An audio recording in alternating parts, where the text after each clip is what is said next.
Hello and welcome back to my channel. आज मैं एक छोटी सी कहानी लेकर आई हूँ और कहानी कुछ ऐसी है कि एक गांव में किसान परिवार का लड़का दिन रात मेहनत करके जो भी थोड़ा बहुत कमाता था उसमें से वो परिवार की मदद करना और ऐसे बेसहारा लोगों की मदद करके अपने दिन गुजार रहा था।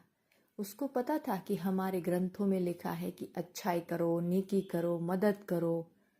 तो वही वो कई सालों से कर रहा था। अब वो थोड़ा बड़ा हो चुका था, उसके सपने बड़े हो चुके थे। वो कुछ ज़्यादा पैसे कमाना चाहता था, लेकिन सोच रहा था कि अगर मैं गांव चला गया तो माता पिता का क्या होगा। तो माता पिता ने तो बोला कि तुम जा सकते हो, अपने ख्वाब पूरे करने के लिए तुम एक बार कोशिश करके ज़रूर देखो। तो उसके लिए उसको नौकरी करने के लिए शहर जाना था, इंटरव्यू के लिए। उसने सोचा कि मेरे पास तो सिर्फ 100 रुपये ही है और कम से कम 500 रुपये होते तो ही वो शहर पहुंच पाता। तो उसे लगा चलो ना, चलता हूँ, शायद कोई पहचान वाला मिल जाए, वहाँ से मांग लूँगा या कोई हेल्प मिल जाएगी। उसे लगता था कि मैंने तो आज तक अच्छाई की है, भलाई करी है, तो भगवान मुझे कोई ना कोई मदद ज़रूर दे देगा। तो उसी वक्त रास्ते में एक मंदिर आता है, वहाँ माथा टेकता है, ऊपर वाले से प्रार्थना करता है कि मेरी मदद ज़रूर करना। फिर वहाँ से चलकर जब वो स्टेशन पहुँचा, उसने देखा कि कोई मदद के लिए तैयार नहीं है। अब क्या करूँ, नौकरी का इंटरव्यू तो आज ही है, अगर आज नहीं दे पाया तो मेरा क्या होगा। तो ऐसा सोचते सोचते वो फिर से वापस लौट रहा था। तो रास्ते में ही वो मंदिर था और वहाँ पर एक फ़कीर बैठे थे, एक बाबा, जो ऐसे ही मांग रहे थे। सबके पास कटोरों में कुछ पैसे पड़े थे। तो उसने कहा कि आप बहुत परेशान हो, क्या मैं कुछ मदद कर सकता हूँ। तो उस लड़के ने कहा कि आप मेरी मदद कैसे करेंगे, आप तो खुद मांग कर अपना गुजारा चला रहे। तो उसने हंस के जवाब दिया कि तुम मेरी चिंता मत करो, एक बार बताओ तो सही।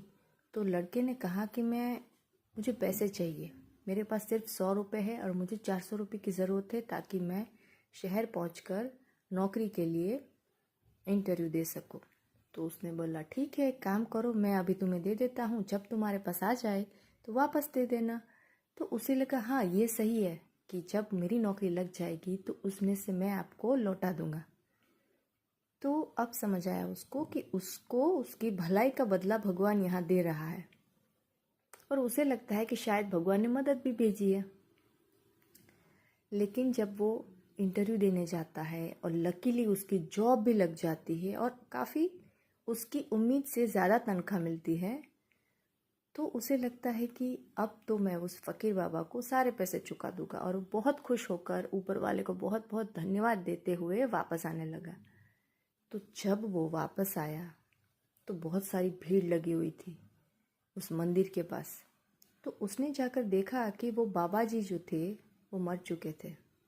तो लोगों को पूछा कि क्या हुआ, तो बोले कि बाबा जी एक रोज़ दवाई लेते थे शायद, और वो दवाई लेने के पैसे आज उनके पास नहीं थे, तो इसलिए शायद मर गए। और किसी ने कहा कि फ़कीर ही तो थे, मांग ही तो रहे थे, चले गए तो क्या फ़र्क पड़ गया, उनके होने या ना होने से किसी को क्या फ़र्क पड़ता है।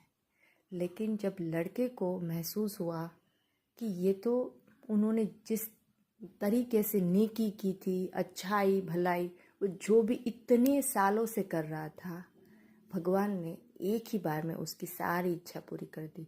इतनी अच्छी नौकरी भी लगवा दी और अब उस बाबा को पैसे भी वापस नहीं देने पड़ेंगे। तो ये कहानी से हमें क्या सीखने को मिला? यही कि जो हम सोचते हैं भगवान हमेशा उससे ज़्यादा देता है। तो कभी हमें अपनी पेशेंस नहीं खोनी है, और हम जो ये सोचते हैं ना कि हम तो कई सालों से भलाई कर रहे हैं, अच्छाई कर रहे हैं, भगवान उसका बदला हमें कब देगा, तो किस रूप में आकर भगवान कैसे मदद कर देगा आपको पता भी नहीं चलेगा। तो बस आपको जो हमारे शास्त्रों में बोला गया है कि अच्छाई करो, या फिर जो सारी लॉ ऑफ अट्रैक्शन की किताबों में लिखा गया है कि कंपैशन फॉलो करो, ग्रैटिट्यूड रखो, खुश रहो, बस वही सब करते रहना है। जब तक आपकी वाइब्रेशन ऊपर वाले से मैच नहीं होगी और जब तक आप अपनी किस्मत खुद नहीं खोलोगे, तब तक आपको कुछ नहीं मिलेगा। अगर वो लड़का डर के मारे घर पे बैठा रहता है ये सोचकर कि मुझे कहीं से मदद मिल ही नहीं सकती, मेरा तो कुछ नहीं हो सकता, मैंने तो इतनी अच्छाई की, इतना सब कुछ किया, फिर भी कुछ नहीं मिला, उसको वो नौकरी नहीं मिलती। तो बस ये थी मेरी छोटी सी कहानी। आई होप आपको अच्छी लगी होगी। ऐसे ही मज़ेदार वीडियो के लिए मेरे साथ हमेशा जुड़े रहे। Thank you.